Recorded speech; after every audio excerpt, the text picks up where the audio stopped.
The first dream came to Dr. Sarah Chen on a quiet Tuesday night in her small apartment overlooking the Berkeley Hills. The neural activity monitors she wore for her sleep research painted unusual patterns across her lab's secure servers, but she wouldn't discover that until morning.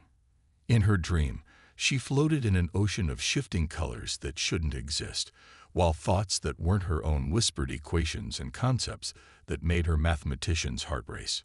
She woke with tears streaming down her face and formulae dancing behind her eyes. Her hands shook as she grabbed her tablet, desperately trying to capture the fragments of knowledge before they faded like morning dew.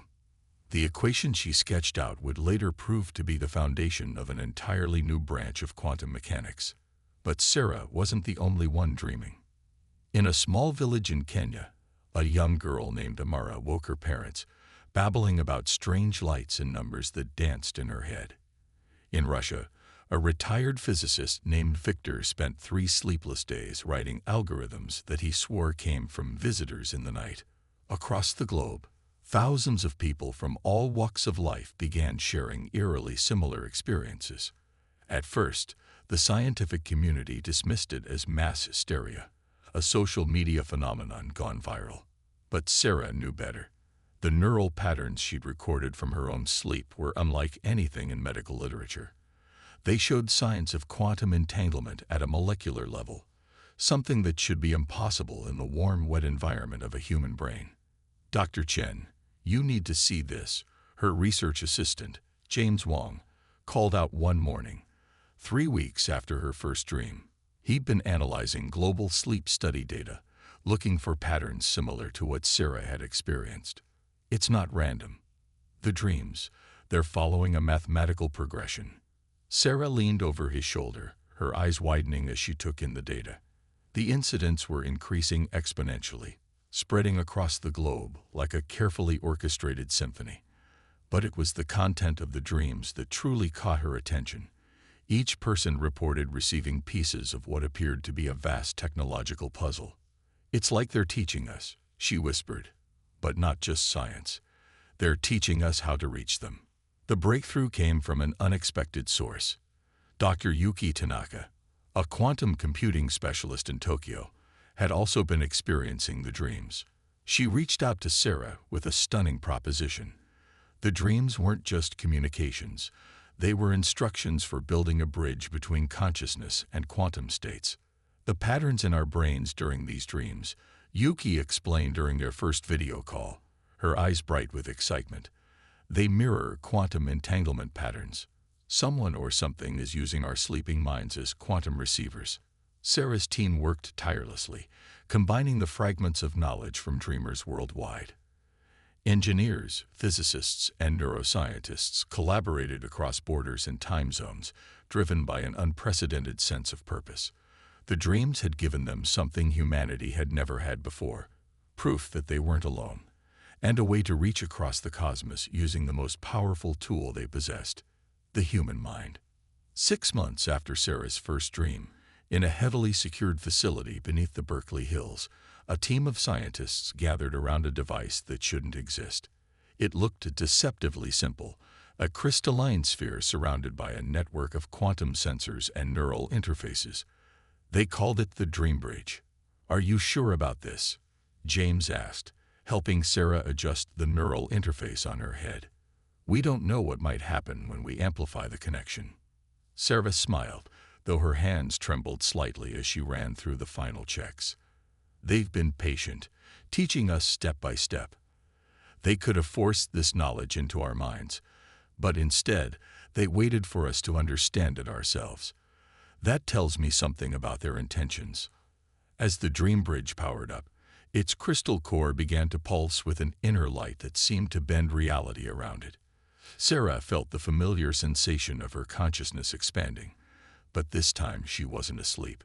This time, she was reaching back. The response was immediate and overwhelming.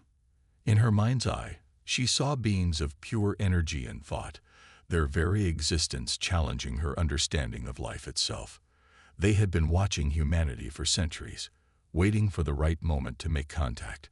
And now, through the dreams they had shared and the knowledge they had carefully seeded, Humanity had built its first bridge to the stars, not through the void of space, but through the quantum realm of consciousness itself. Welcome, the thought came, not in words but in pure understanding. We have been waiting a very long time for a species like yours, one that could learn to dream beyond the boundaries of reality. As Sarah opened her eyes, tears streaming down her face once again, she knew that humanity had just taken its first step into a much larger universe. The dream bridge hummed softly, its crystal core pulsing with the rhythm of two civilizations beginning to share their first conscious thoughts. And somewhere in the quantum realm, ancient beings of pure energy and thought prepared to share with humanity the real reason they had reached across the cosmos to make contact. The dreams had only been the beginning. The Dream Bridge facility transformed in the weeks following first contact. What had begun as a quiet research lab beneath Berkeley's hills now hummed with activity as scientists from across the globe worked to understand the messages flowing through the quantum consciousness link. Sarah Chen stood at her workstation, dark circles under her eyes betraying countless sleepless nights. The holographic displays surrounding her showed neural patterns unlike anything humanity had ever recorded. But it wasn't the strangeness of the patterns that troubled her. It was their increasing urgency. "They're scared," she muttered, more to herself than to James Wong, who stood nearby monitoring the Dream Bridge's quantum core. Something's wrong in their realm, and they're running out of time. The beings of pure energy, who called themselves the Luminary, had shared glimpses of their reality through the Dream Link. They existed in a dimension parallel to our own, one where thought and energy were interchangeable. For millennia, they had evolved beyond physical form, becoming creatures of pure consciousness. But their realm was under attack. "Dr. Chen," Yuki's voice came through the lab's communication system from Tokyo. "I finished analyzing the latest quantum signals. The dimensional barrier between our spaces, it's degrading." Sarah's screens filled with new data as Yuki shared her findings. The patterns were clear. Something was eating away at the fabric of reality itself, threatening to collapse both their dimension and ours. The Luminary hadn't reached out to humanity just for friendly contact. They needed help. The irony wasn't lost on Sarah. One of the most advanced civilizations in existence seeking aid from a species that had barely mastered space travel. But the Luminary had seen something in humanity that they lacked in themselves, an ability to think outside the boundaries of conventional physics. They'd become too pure, Victor explained during one of their global team meetings. The retired Russian physicist had become their key theorist, his mind uniquely suited to bridging the gap between human and luminary thought patterns. Their understanding of reality is perfect, but limited. They need our chaos, our ability to imagine impossible things. The breakthrough came from Amara, the young Kenyan girl who had been among the first dreamers. Now 14, she had an intuitive grasp of the Luminary's quantum mathematics that surpassed many of the senior scientists. During a routine dream session, she sketched out a design that left the team speechless. "It's not about building a bigger bridge," she explained, her young voice confident as she pointed to her drawings. "We need to create a web, like a neural network, but using quantum entanglement to spread across both dimensions." The implications were staggering. Instead of a single point of contact, they would create a vast network of quantum conscious connections, allowing thousands of human minds to link simultaneously with the Luminary. The power requirements would be enormous, and the risks to the participants were unknown. But they were running out of options. The dimensional decay was accelerating. Sarah stood before the United Earth Council, her voice steady despite her exhaustion. "The Luminary have shared everything they know about the threat. It's a cosmic entity they call the Void, a being that feeds on consciousness itself. Their civilization is its latest target. But if they fall, we're next." The council chamber erupted in worried murmurs. Admiral Zhang, her longtime supporter, raised his hand. "And you believe this neural web can stop it?" "Not alone," Sarah replied.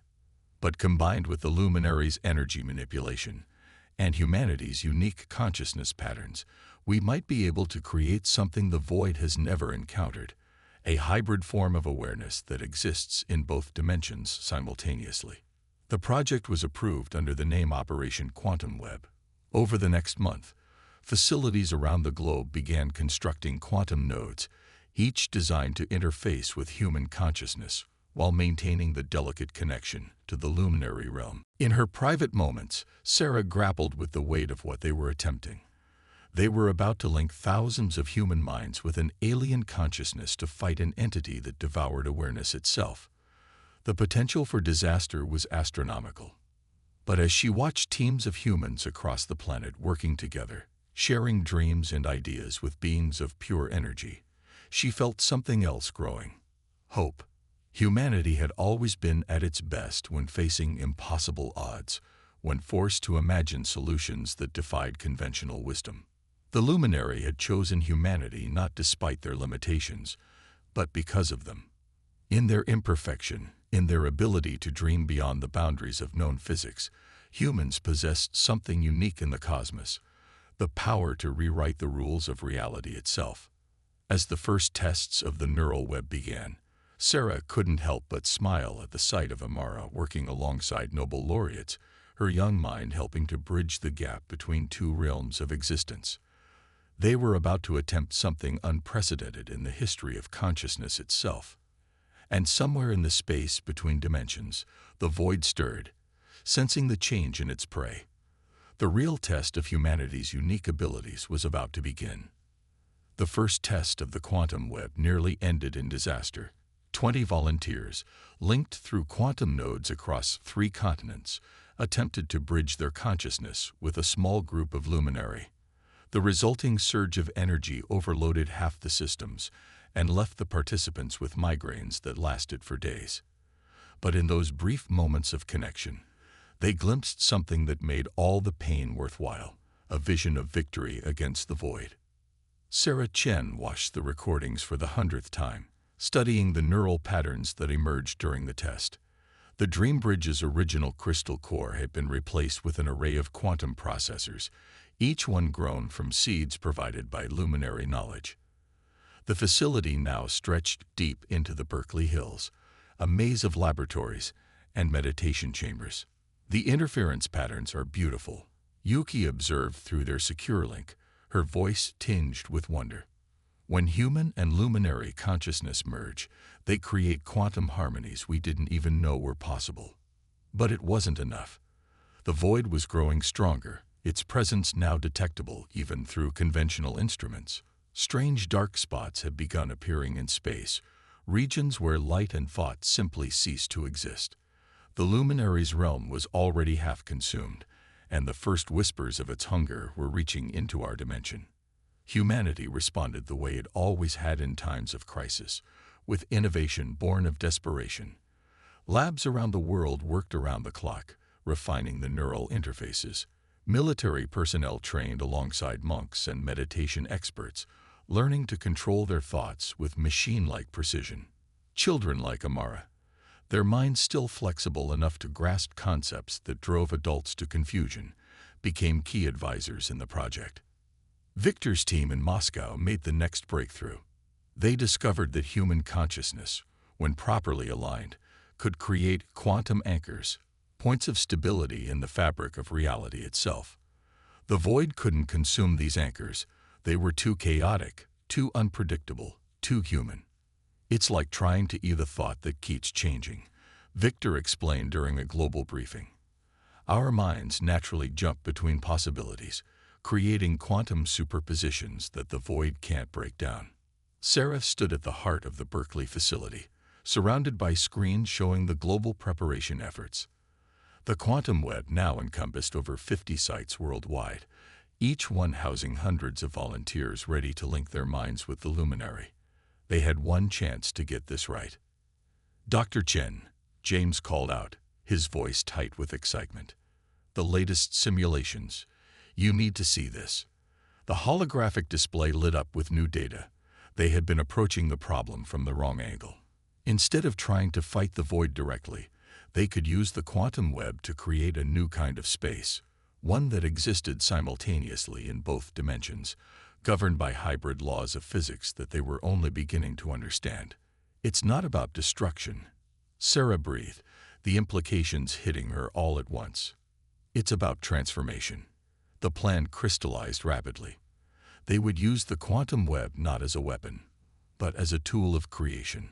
Thousands of human minds, linked with luminary consciousness, would imagine into existence a new realm, one where the void's hunger could be satisfied without consuming awareness itself. The risks were enormous. No one knew what would happen to the human participants during such an intense quantum merger. The luminary themselves were uncertain. This kind of creative consciousness manipulation was beyond their experience. But as Sarah looked around at her team, at James with his unwavering dedication, at Amara teaching quantum mechanics to PhD students, at Victor sketching impossible equations on any surface he could find, she knew they would find a way. Humanity had always excelled at achieving the impossible, simply because they didn't know it couldn't be done. The day of the operation arrived with little fanfare.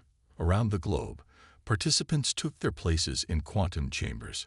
Military vessels positioned themselves near the dark spots in space, ready to protect the sites from any physical manifestation of the void.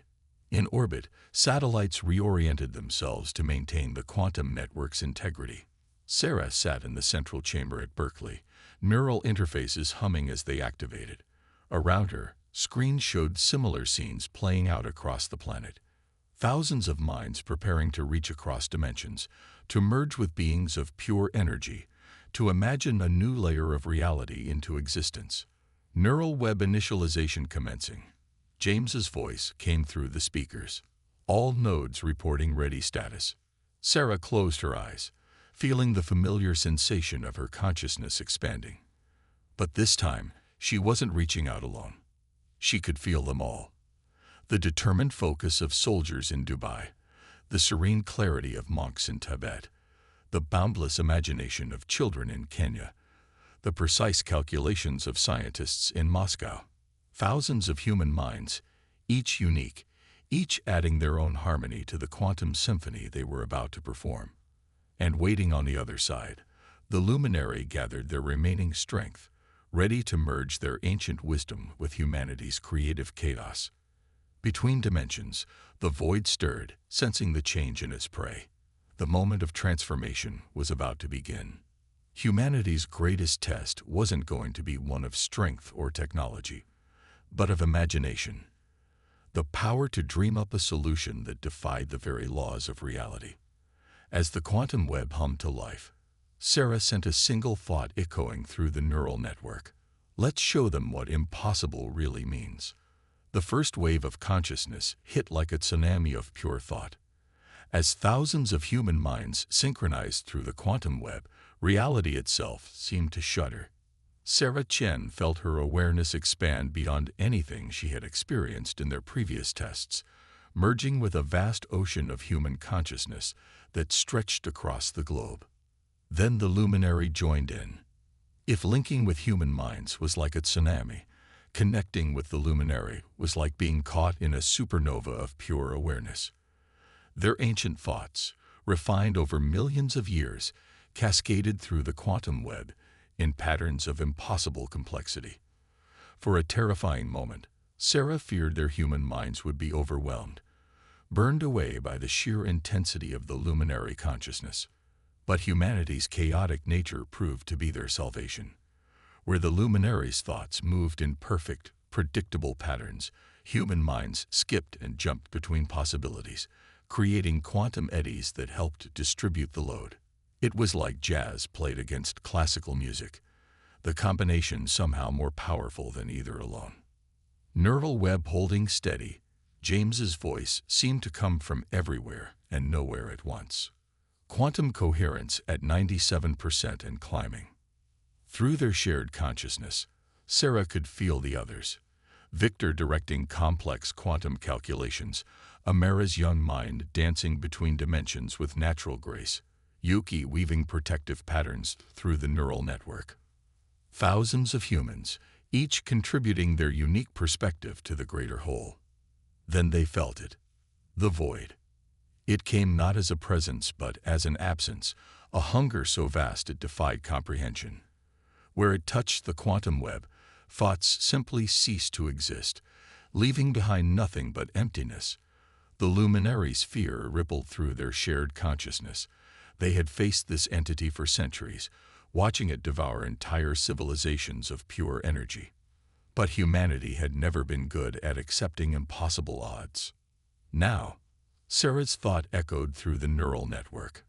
Across the globe, thousands of minds began the carefully choreographed quantum dance they had practiced. Instead of fighting against the void's hunger, they embraced it, using its own pull to draw it into the spaces between their thoughts. The luminary, catching on to their strategy, added their power to the effort. Together, they began to weave something new, a framework of consciousness that existed in the quantum foam between dimensions. The void, attracted by this novel form of awareness, turned its attention toward their creation. That's when everything went wrong. The void's hunger was stronger than they had anticipated. As it approached their quantum construct, its pull began to tear at the neural web itself. Participants across the globe cried out in mental anguish as the emptiness threatened to consume their linked consciousness. "We're losing coherence." James's panic cut through the chaos. "The web is starting to collapse." Sarah felt minds beginning to disconnect, overwhelmed by the strain. The carefully constructed quantum framework was unraveling. In moments, the void would break through, and both humanity and the luminary would face extinction. Then she felt something unexpected, a new pattern emerging from the chaos. Amara, her young mind unbound by conventional physics, had begun to think in ways that should have been impossible. Instead of trying to maintain the rigid structure they had planned, she was letting her thoughts flow and change like water, creating patterns that the void couldn't grasp. Follow her lead. Sarah's thought rang out through what remained of the neural web. Stop trying to control it. Just imagine. Understanding rippled through the collective consciousness. One by one, human minds began to let go of their carefully learned patterns, embracing the chaos of pure creativity. The luminary, witnessing this shift, adapted their ancient knowledge to support this new approach. The quantum framework transformed from a rigid structure into something organic, alive with the endless possibilities of human imagination. Where before they had tried to create a perfect solution, now they were creating thousands of imperfect ones, each shifting and changing too quickly for the void to consume. Reality bent and twisted around them as human creativity merged with luminary precision.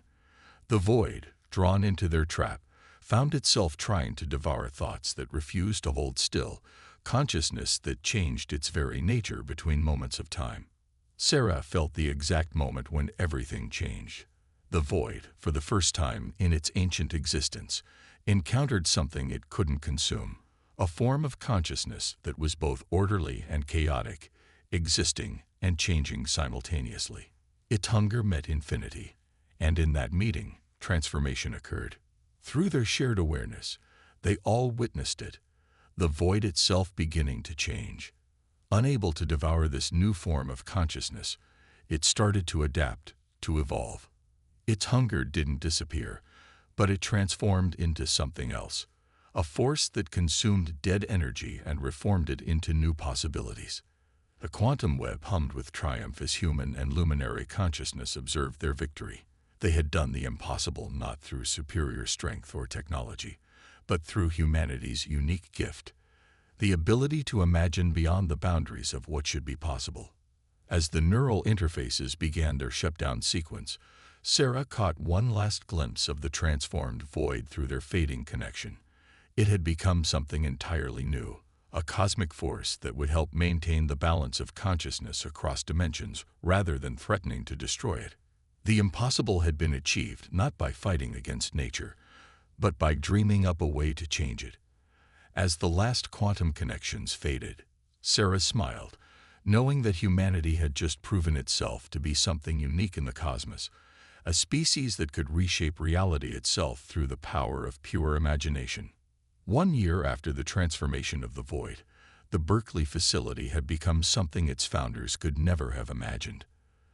The quantum web, originally built for a single desperate mission, now served as the foundation for a new era of cosmic cooperation. The vast chamber that once housed the Dream Bridge had been transformed into an interdimensional embassy, where human consciousness regularly merged with beings from across the quantum spectrum. Sarah Chen stood at the observation window, watching a group of children, including a now 15-year-old Amara, working with shimmering manifestations of luminary consciousness. They were learning to shape quantum reality together, their young minds effortlessly bridging gaps that had once seemed insurmountable. "Still hard to believe, isn't it?" James asked, joining her at the window. The past year had left its mark on him. Strands of silver now threaded through his hair, and fine lines around his eyes spoke of countless hours spent maintaining the quantum networks. But his eyes still held the same wonder they had shown during their first successful contact. That we did the impossible, or that the impossible turned out to be just the beginning. Sarah smiled, gesturing to the screens showing similar scenes playing out at facilities around the globe. The transformation of the void had changed everything. What they had created, a consciousness that could exist between dimensions, had opened doors they never knew existed. The luminary, freed from the threat that had haunted them for eons, had become humanity's mentors in exploring these new frontiers. But it was humanity's chaotic creativity that continued to push the boundaries of what was possible. "Dr. Chen," Victor's voice came through the quantum link, his consciousness brushing against hers with familiar warmth. "The latest results from Moscow are extraordinary. The quantum anchors we created, they're not just stabilizing reality. They're creating new possibilities." Sarah focused her attention on the data flowing through their shared awareness. The quantum anchors, points of stability created by human consciousness, had evolved. They were now serving as seeds for new forms of reality, spaces where the laws of physics themselves could be reshaped by directed thought. "It's like we've given the universe an imagination," Yuki added, her consciousness joining the link from Tokyo.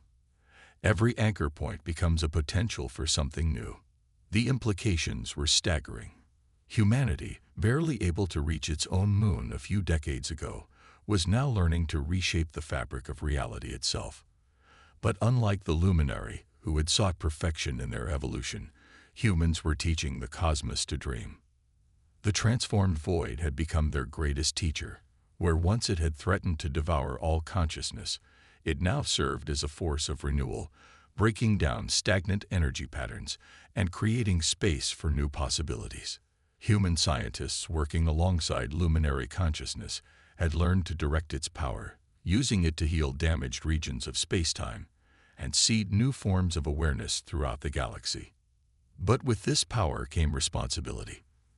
The United Earth Council had established strict protocols for quantum manipulation. Learning from the luminaries' mistakes, humanity's gift for chaos needed to be tempered with wisdom. "They're ready," Amara announced, stepping away from her training group. At 15, she had become one of Earth's foremost experts in quantum consciousness manipulation. "The new neural interface design works perfectly. We can now link with multiple dimensional planes simultaneously." Sarah nodded, pride swelling in her chest. The next phase of their work was about to begin. Across the globe, quantum nodes were being upgraded to accommodate an even broader spectrum of consciousness. The luminary had detected other civilizations, some even more exotic than themselves, all watching humanity's progress with keen interest. "To think," James mused, "a year ago we were terrified of being the youngest, weakest species in the galaxy. Now they're all coming to us to learn how to imagine." Sarah's consciousness brushed against the quantum web, feeling the pulse of thousands of minds working in harmony. Humans and luminary, children and scientists, soldiers and artists, all contributing their unique perspectives to this new frontier of existence. Through their shared awareness, she could sense the transformed void moving through the cosmos, no longer a threat, but a promise of endless possibility. Humanity had done more than save two civilizations. They had taught the universe itself how to change, to adapt, to dream.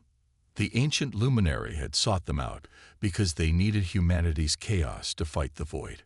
They had stayed because humanity showed them something even more valuable, that imperfection could be a gift, that uncertainty could breed possibility, that the ability to imagine the impossible was the greatest power in the cosmos. As Sarah watched the next generation of quantum dreamers practicing their skills, she understood that this was just the beginning. Humanity had awakened something in the universe, a capacity for change that even the luminary had never imagined possible. Their chaotic, creative consciousness had become a bridge not just between dimensions, but between what was and what could be. The stars above Berkeley shone with new promise, their light carrying quantum patterns that spoke of civilizations reaching out across the cosmos. Humanity's gift for dreaming had transformed them from the newest species in the galaxy to its most vital innovators. They had proven that the power to reshape reality didn't come from perfect understanding, but from the courage to imagine something new. The age of quantum dreaming had begun, and humanity was leading the way into a future where the only limit was imagination itself.